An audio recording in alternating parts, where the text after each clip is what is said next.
So, my buddy Dave decided he was going to break a world record. Now, Dave isn't your typical Guinness World Record material. He's more of a let's see how many marshmallows I can fit in my mouth without choking kind of guy. But this time, he was determined to stack dice on a spoon held in his mouth.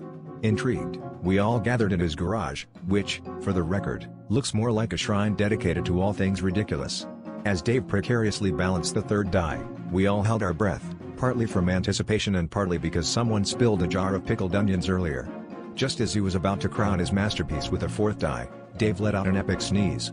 Dice flew everywhere, ricocheting off walls like tiny plastic meteors. It was chaos.